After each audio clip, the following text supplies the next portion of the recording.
So what is the most important story in our news right now, in our country, in this moment in American history? I mean, there is clearly, I think if we're being honest, we sort of stop beating around the bush about it. There's really no question what the United States is up against right now. I mean, the intentions of this president are not a mystery. There's no suspense. There's no ambiguity, right? We know exactly who he is. We know exactly what he wants to do to the country, right? No question, no mystery. It's as plain as day. The real question we are contending with, the real black box, the real drama, the story that really does need to be dug up and explained and told in our country because it is as yet undecided. The real mystery is not him. We know him. We know what he wants and what he's trying to do. The real mystery is, will he succeed? Will he get what he wants? And the answer to that will not be found by looking at him or by watching his actions. The answer to that question will come from the people of this country. The most important story of our time is this one. What is this country going to allow him to do? This is an attempted authoritarian overthrow of the United States Constitution and the U.S. government, the attempted imposition of a dictatorial regime. That is clear. That is unambiguous. I think it is unquestioned. I think there are very few people on any side of American politics who would contend with that. The question is whether it will work. And the way we will find out whether or not it's going to work is not going to be something that happens in the White House. It's going to be something that happens in the streets and in the courts and in the states and in Congress and in every other place that people are trying to say no. The strength of the movement against him is what will determine our fate as a country. And what we are seeing over and over again in what I believe is the most important story in the country, what we are seeing over and over again is that protesting against him works. That he wants to seem strong, but he is not that strong. Organizing against him works. Fighting him in court works. Pushing back works. Protesting in the streets works. And so Marcelo is free in Milford, Massachusetts, and Carol is free in Missouri, and the 4-year-old girl in Bakersfield, California is free and alive. And in Albuquerque, the movement to keep Antonio here means that Antonio is still here.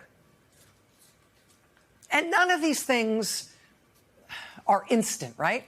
And they don't always work. But pushback is the only thing that ever does work. By Saturday this weekend, we were on to a second day of large-scale protests in Los Angeles against similarly over-the-top militarized raids by Trump's immigration agents.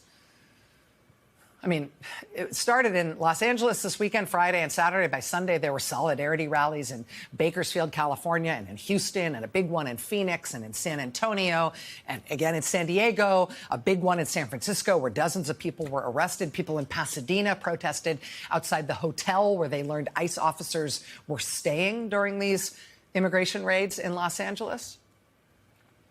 I mean, as of Saturday night, Trump had started fulminating against the protests in Los Angeles. He had announced that he would federalize the National Guard. It's the first time a president has done that against the wishes of a state's governor in 60 years. And when it was done 60 years ago, it was to protect civil rights protesters, not to threaten protesters with military force. But, you know, Trump panicking like that, the response of the American people to it has been exactly what you'd think. I mean, bigger protests than ever in Los Angeles, the solidarity protests that I just listed all day Sunday in all those cities all across the country. Today, solidarity protests in Atlanta, across the street from Atlanta's Immigration Court building. Solidarity protests today in Baltimore. Solidarity protests today in Boston and also in Chicago. In Tampa, Florida today, there was a huge solidarity protest. In Raleigh, North Carolina, in Washington, D.C. today, there were protests outside the Justice Department headquarters. You know, and when people stand up and protest, what we are learning over and over again in this administration is that protest works. And one of the ways that it works is that it puts steel in the spine of the political opposition in this country. For elected Democrats, it clarifies things for them. It shows them that the more they themselves push back as elected officials, the more support they will have from their own constituents. And so it's a sort of virtuous circle, right? Amid this primal surge of protest, this moral revulsion and rejection of what Trump is doing, I mean, you see the elected Democrats stepping up and standing up, too. Tom Homan, the border czar, said to me yesterday he did not rule out literally arresting you, nor Mayor Bass, if you interfere in his words. He said you hadn't yet. He's a tough guy. Why doesn't he do that? He knows where to find me. But you know what? Lay your hands off 4-year-old girls that are trying to get educated. Lay your hands off these poor people. They're just trying to live their lives, man. Trying to live their lives, paying their taxes. Been here 10 years. The fear, the horror. The hell is this guy? Come after me, arrest me. Let's just get it over with. Tough guy. You know, I don't give a damn. What are you going to do? You going to shoot some kid who's afraid of you and run? You going to shoot an elected official? If you shoot me, you better shoot straight. I don't know why you're in my city. You did. The governor was not contacted. This is Trump and his outrageous attempt to not only target our sanctuary city, but to frighten us and intimidate us. This is wrong, and I hope that none of you will use those guns to shoot anybody.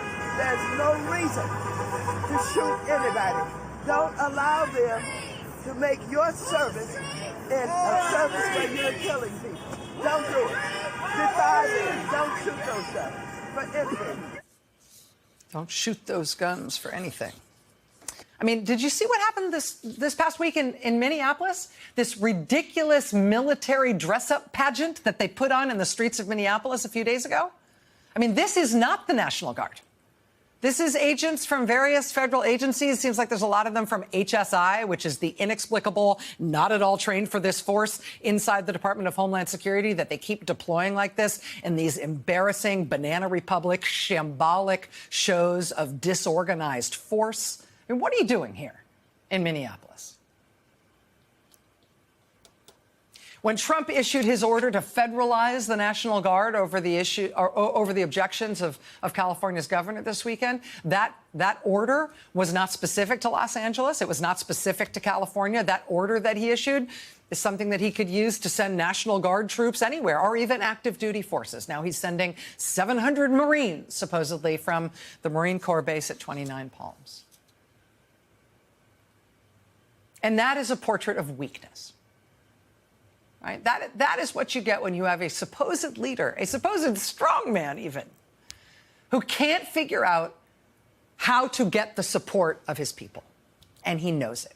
That is what you get when you have a weak president, an unpopular president who sees the people are against him, who can't defend his actions, who is losing support over time and not gaining it, even on the issues where he thinks he's supposed to be strongest.